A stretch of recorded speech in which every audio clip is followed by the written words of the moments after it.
નમસ્કાર વિદ્યાર્થી મિત્રો આપણે આગળની વિડીયોમાં લેસન નંબર 20 સંસ્કૃત ભાષાયાઃ વૈશિષ્ટ્યમ સંસ્કૃત ભાષાની વિશેષતા એનો ભાગ નંબર 1 આપણે આગળની વિડીયોમાં જોયું.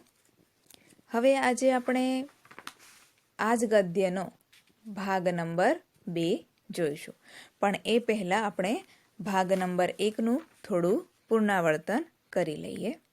જેમાં આપણે જોયું કે સંસ્કૃત ભાષામાં અનેક વિશેષતાઓ રહેલી છે. આપણે આગળ જોયું કે સંસ્કૃત ભાષા એ દરેક ભાષાની જનની છે અને સંસારની જે પણ ભાષાઓ છે તેમાં સૌથી પ્રાચીન, સૌથી જૂની ભાષા છે. એમાં અનેક વિશેષતાઓ છે અને ઉદાહરણ રૂપે આપણને એની અમુક વિશેષતાઓ બતાવવામાં આવી છે. જેમાં પહેલી વિશેષતા એ છે કે સંસારમાં સર્વ પુસ્તકાલયોમાં સૌથી જૂનો જે ગ્રંથ છે એટલે કે ઋગ્વેદ એ પણ સંસ્કૃત ભાષાનો જ ગ્રંથ છે. આમ સંસારનું પ્રથમ પુસ્તક પણ સંસ્કૃતનું જ છે, બીજી કોઈ ભાષાનું નહીં. બીજી વિશેષતા એ બતાવવામાં આવી છે કે સંસ્કૃત ભાષાની જે વર્ણમાળા છે એમાં જે વર્ણોની ગોઠવણી કરવામાં આવી છે એ વૈજ્ઞાનિક અને તર્કસંગત છે. મનુષ્યોનું જે કુદરત પાસેથી મળેલું ઉચ્ચારણ તંત્ર છે તેને અનુસાર જ વર્ણમાળાની ગોઠવણી કરવામાં આવી છે. ઉચ્ચારણ તંત્ર પ્રમાણે અકારનું ઉચ્ચારણ પહેલું થાય છે, આથી વર્ણમાળામાં અકાર પહેલો છે અને એ જ રીતે વ્યંજન વર્ણોમાં પણ કકાર ક્રમ પહેલો છે અને ત્યાર પછી ચકાર ક્રમ છે. તેનું પણ આ જ કારણ છે કે મનુષ્યોને જે ઉચ્ચારણ તંત્ર મળ્યું છે એ પ્રમાણે એની ગોઠવણી કરવામાં આવી છે. બીજી ભાષાઓમાં જે વર્ણમાળાઓ છે ત્યાં આવો તર્કસંગત અને વૈજ્ઞાનિક ક્રમ જોવા મળતો નથી. સંસ્કૃત ભાષાની ત્રીજી વિશેષતા એ છે કે આચાર્ય પાણિની દ્વારા રચેલું અષ્ટાધ્યાયી નામનું પ્રસિદ્ધ સંસ્કૃત વ્યાકરણ એ પણ સંસ્કૃતનું જ છે, જે માનવ મસ્તિષ્કની સર્વશ્રેષ્ઠ કૃતિ મનાય છે. આવું વ્યાકરણ બીજે કશે જોવા મળતું નથી. પછી ચોથી વિશેષતા એ બતાવવામાં આવી છે કે મહાભારત નામનો સુપ્રસિદ્ધ ગ્રંથ જે 1,00,000 શ્લોકો વાળો છે, આવો વિશાળકાય ગ્રંથ સંસારમાં ક્યાંય જોવા મળતો નથી. આ પણ સંસ્કૃતની એક વિશેષતા છે. મિત્રો, અત્યાર સુધી આપણે 4 વિશેષતાઓ જોઈ, જેમાં આપણને સંસ્કૃત ભાષાનું મહત્વ, એની વિશેષતા બતાવવામાં આવી છે. તો હવે મિત્રો આપણે આગળની વિશેષતાઓ જોઈશું.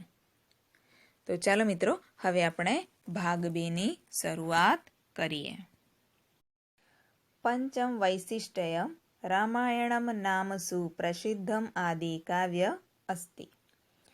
પંચમ વૈશિષ્ટ્યમ, પાંચમી વિશેષતા, રામાયણ નામ, રામાયણ નામનું, સુપ્રસિદ્ધમ, સુપ્રસિદ્ધ, સુપ્રખ્યાત, આદિકાવ્યમ અસ્તિ, આદિકાવ્ય છે. પાંચમી વિશેષતા, રામાયણ નામનું અત્યંત પ્રખ્યાત આદિકાવ્ય છે. પુરાતને ભારતે અયમ ગ્રંથઃ અનેકાસુ લિપિષુ લિખિતઃ. પુરાતને ભારતે, પ્રાચીન ભારતમાં અથવા જૂના સમયના ભારતમાં, અયમ ગ્રંથઃ, આ ગ્રંથ, અનેકાસુ, અનેક, લિપિષુ, લિખિતઃ, લખાયેલો છે, લિપિઓમાં લખાયેલો છે. પ્રાચીન ભારતમાં આ ગ્રંથ અનેક લિપિઓમાં લખાયો છે. સંપ્રતિ નેવારી, મૈથિલી, બંગાળી, દેવનાગરી, તેલુગુ ગ્રંથ, મલયાલમ, શારદા ઇત્યાદિષુ લિપિષુ લિખિતઃ મિલતિ.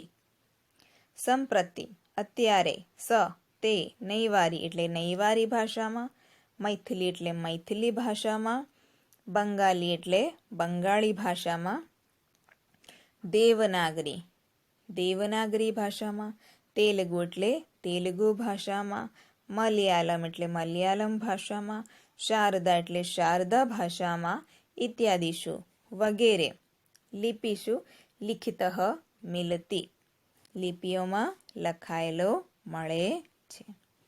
અત્યારે તે નેવારી, મૈથિલી, બંગાળી, દેવનાગરી, તેલુગુ, મલયાલમ, શારદા વગેરે લિપિઓમાં લખાયેલો મળે છે.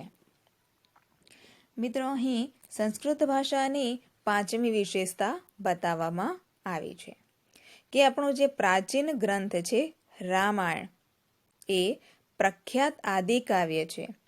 એ અનેક લિપિઓમાં લખાયેલો છે અને અત્યારે તે નૈવારી, મૈથિલી, બંગાળી, દેવનાગરી, તેલુગુ, મલયાલમ, શારદા વગેરે ભાષાઓમાં વગેરે લિપિઓમાં તે લખાયેલો આપણને મળી આવે છે.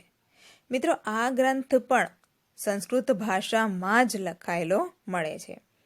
પછી એ ગ્રંથનો ભાવાર્થ સમજવા માટે એને અનેક ભાષાઓમાં, અનેક લિપિઓમાં તેનું અનુવાદ કરવામાં આવ્યું છે, જેનાથી એના અંદરનો અર્થ, એનામાં રહેલો ભાવ એ દરેક વ્યક્તિ સમજી શકે એ માટે તેને અનેક ભાષાઓમાં, અનેક લિપિઓમાં તેનું અનુવાદ કરવામાં આવ્યું છે. પરંતુ આનો જે ગ્રંથ લખેલો છે, આ જે ગ્રંથ લખેલો છે રામાયણ, તે ખરેખર સંસ્કૃત ભાષામાં જ લખેલો છે. પછી એનો દરેક ભાષામાં અનુવાદ કરવામાં આવ્યો એનો ભાવાર્થ સમજવા માટે. એટલે આ પણ એક વિશેષતા છે સંસ્કૃત ભાષાની કે આપણો પ્રાચીન ગ્રંથ રામાયણ આદિ કાવ્ય છે એ પણ સંસ્કૃત ભાષામાં જ લખાયેલો છે. હવે આપણે આગળ જોઈશું.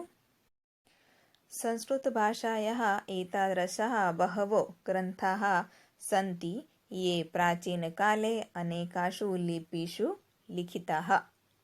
સંસ્કૃત ભાષાયાઃ, સંસ્કૃત ભાષાના એતાદૃશાઃ આવા, બહવો ઘણા, ગ્રંથાઃ સન્તિ ગ્રંથો છે. સંસ્કૃત ભાષાના આવા ઘણા ગ્રંથો છે. યે જે પ્રાચીન કાલે, પ્રાચીન કાળમાં અથવા પ્રાચીન સમયમાં, અનેકાશુ અનેક, લિપિષુ લિખિતઃ લખાયા હતા. જે પ્રાચીન કાળમાં અનેક લિપિઓમાં લખાયા હતા. એતાદૃશઃ ઉપક્રમે અપી સંસ્કૃતસ્યૈવ વૈશિષ્ટ્યં વર્તતે. એતાદૃશાઃ આવી, ઉપક્રમે યોજના, અપી પણ, સંસ્કૃતસ્ય એવ સંસ્કૃત ની જ, વૈશિષ્ટ્યં વર્તતે વિશેષતા છે. આવી યોજના પણ સંસ્કૃતની જ વિશેષતા છે. મિત્રો, આગળ આપણે જોયું એ પ્રમાણે કે આપણો રામાયણ પ્રાચીન ગ્રંથ એ ખરેખર સંસ્કૃત ભાષામાં લખાયો છે. પછી એનો ભાવાર્થ સમજવા માટે એને અનેક ભાષાઓમાં, અનેક લિપિઓમાં તેનો અનુવાદ કરવામાં આવ્યો છે. મિત્રો, આવા સંસ્કૃત ભાષામાં આવા અનેક ગ્રંથો લખાયા છે જેનો પ્રાચીન સમયમાં તેને અનેક લિપિઓમાં તેનો અનુવાદ કરવામાં આવ્યો છે. આવી યોજના કે સંસ્કૃત ભાષા પરથી એને અનેક ભાષાઓમાં એનો અનુવાદ કરીને એનો ભાવાર્થ ગ્રહણ કરવો, આવી યોજના સંસ્કૃત ભાષાની જ વિશેષતા છે.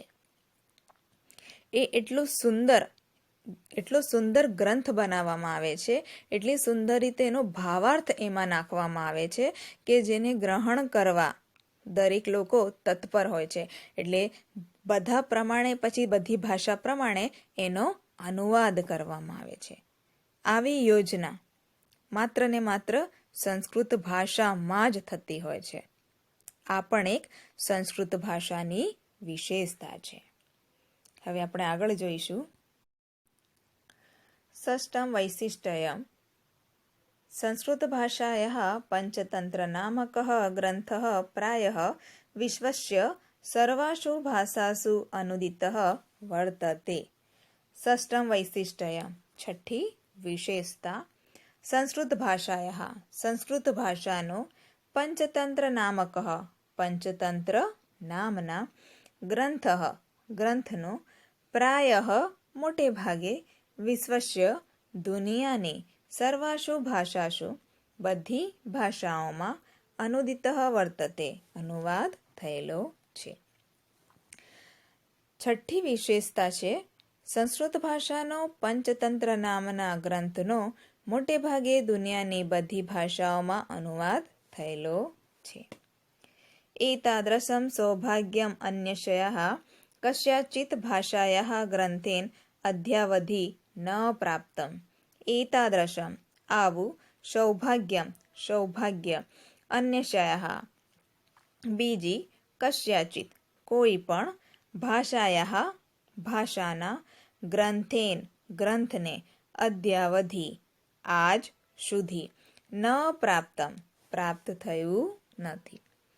આવું સૌભાગ્ય બીજી કોઈ પણ ભાષાના ગ્રંથને આજ સુધી પ્રાપ્ત થયું નથી. મિત્રો, અહીં સંસ્કૃત ભાષાની છઠ્ઠી વિશેષતા બતાવવામાં આવી છે કે તેમાં પંચતંત્ર નામનો જે ગ્રંથ છે, જેમાં પ્રાણી કથાઓ છે, એ પ્રાણી કથાઓ દ્વારા મનુષ્યોને અથવા આપણ બધાને એક બોધ આપવામાં આવે છે. એમાં કશો ને કશો બોધ રહેલો હોય છે. એમાં પંચતંત્રમાં અલગ અલગ એવી પ્રાણી કથાઓ આપેલી હોય છે. એ પંચતંત્ર મોટે ભાગે દુનિયાની બધી જ ભાષાઓમાં તેનું આપણને અનુવાદ મળી રહે છે. મિત્રો, આવું સૌભાગ્ય કે બધી જ ભાષાઓમાં એ ગ્રંથ મળી રહે એવું સૌભાગ્ય ખરેખર તો કોઈ બીજી પણ ભાષાને અત્યાર સુધી મળ્યું નથી કે જેનું અનુવાદ બધી જ ભાષાઓમાં થયેલું મળે છે. મિત્રો, આ પંચતંત્ર પણ સંસ્કૃત ભાષામાં જ લખાયેલું છે.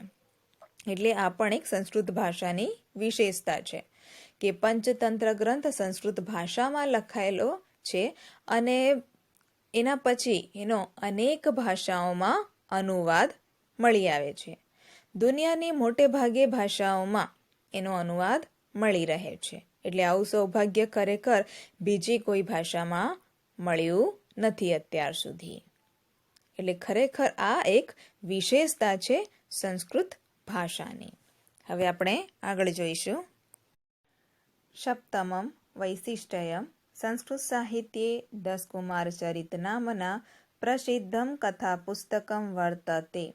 સપ્તમમ વૈશિષ્ટ્યમ સાતમી વિશેષતા સંસ્કૃત સાહિત્યમાં દસકુમાર ચરિત નામે અથવા દસકુમાર ચરિત નામનું પ્રસિદ્ધ કથા પુસ્તકમ વર્તતે કથા પુસ્તક છે.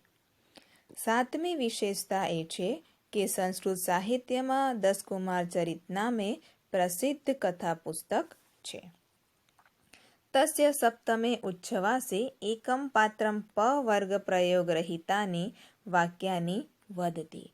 તસ્ય સપ્તમે તેના સાતમા ઉચ્છવાસમાં એકમ એક પાત્ર પવર્ગ પ્રયોગરહિતાની પવર્ગના પ્રયોગ વગરના વાક્યાની વદતી વાક્યો બોલે છે. તેના સાતમા ઉચ્છવાસમાં એક પાત્ર પવર્ગના પ્રયોગ વગરના વાક્યો બોલે છે.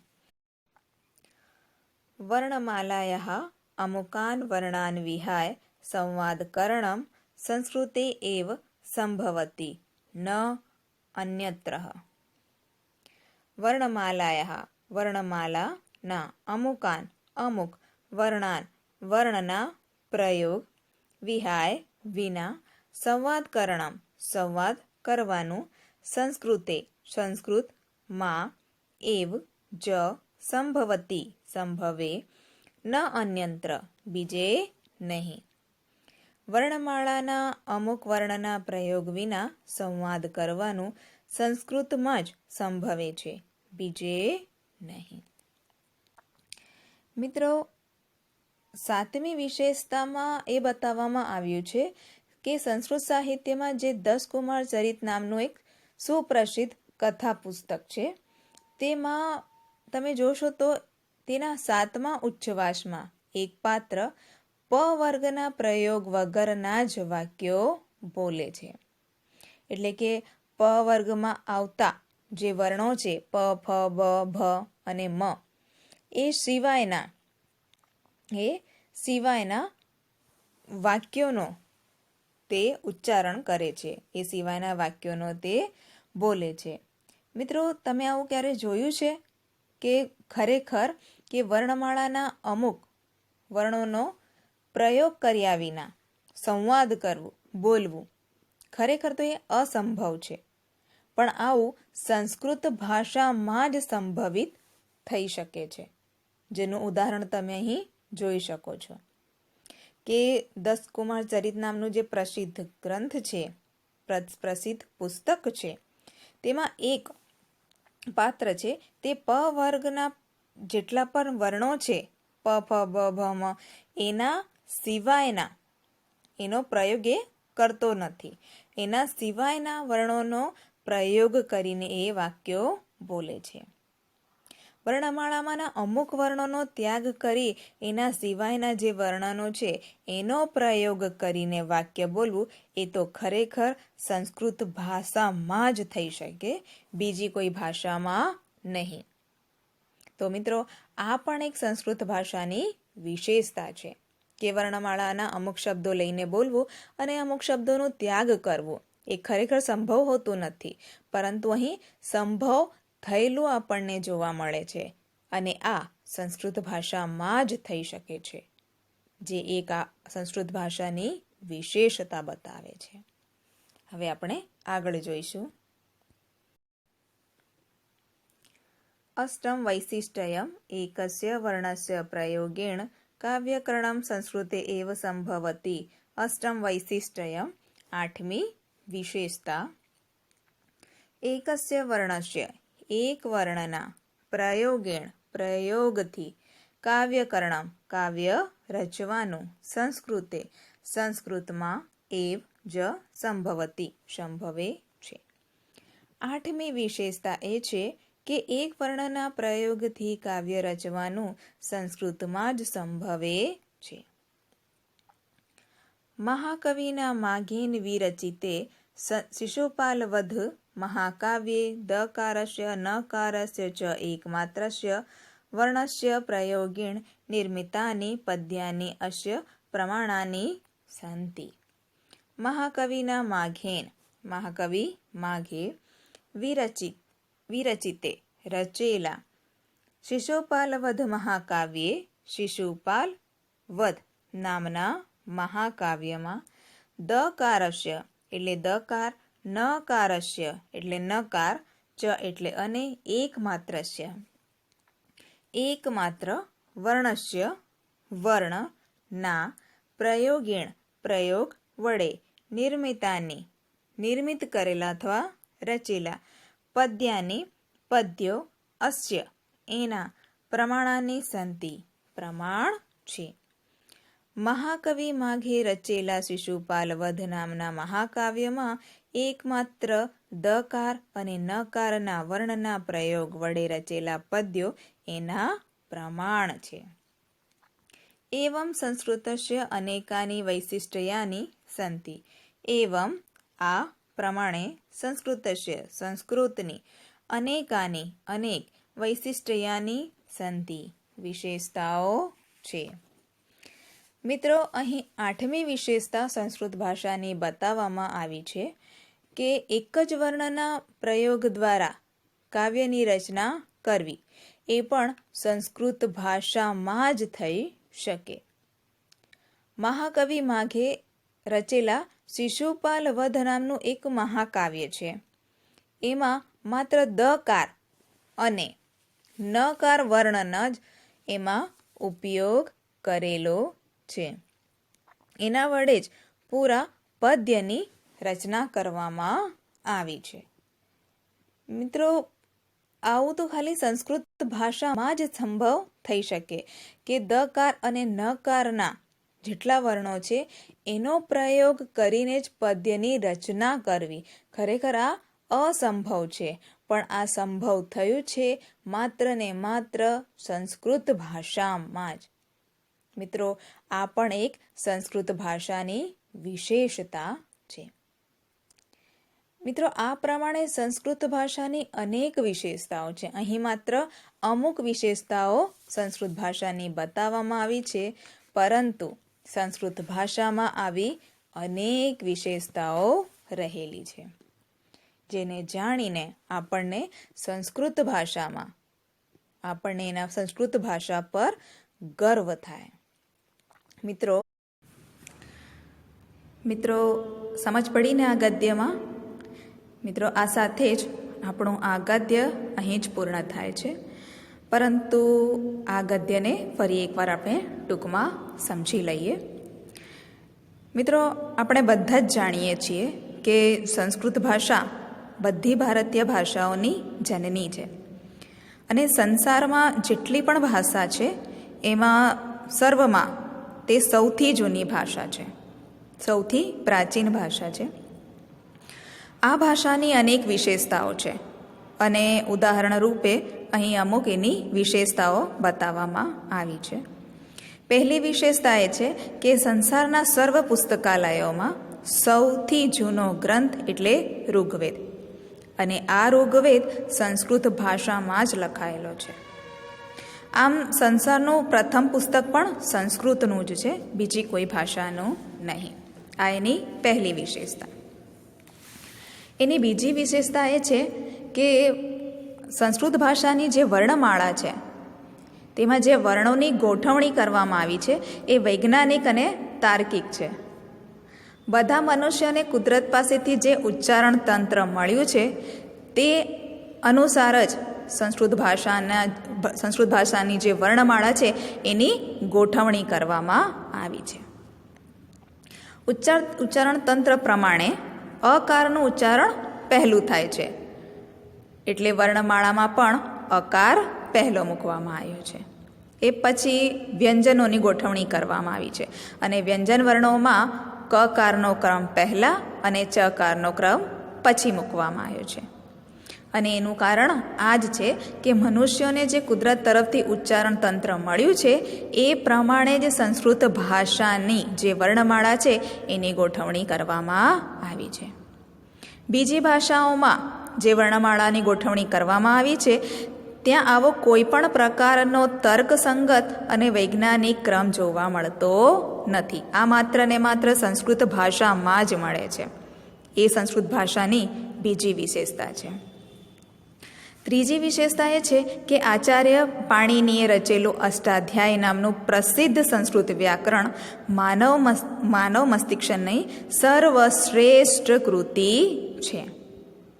આવું વ્યાકરણ બીજે પ્રાપ્ત થતું નથી. આ પણ સંસ્કૃત ભાષામાં જ છે. તો આ સંસ્કૃત ભાષાની ત્રીજી વિશેષતા થઈ કે પાણિની આચાર્ય દ્વારા જે અષ્ટાધ્યાયી નામનું સંસ્કૃત વ્યાકરણ રચવામાં આવ્યું છે એ માનવ મસ્તિષ્કની સર્વશ્રેષ્ઠ કૃતિ છે. ચોથી વિશેષતા એ છે સંસ્કૃત ભાષાની કે મહાભારત નામનો જે ગ્રંથ રચવામાં આવ્યો છે એમાં લગભગ 1,00,000 જેટલા શ્લોકો છે. આવો વિશાળ ગ્રંથ આખાય સંસારમાં ક્યાંય નથી અને આ સંસ્કૃત ભાષાની ચોથી વિશેષતા છે.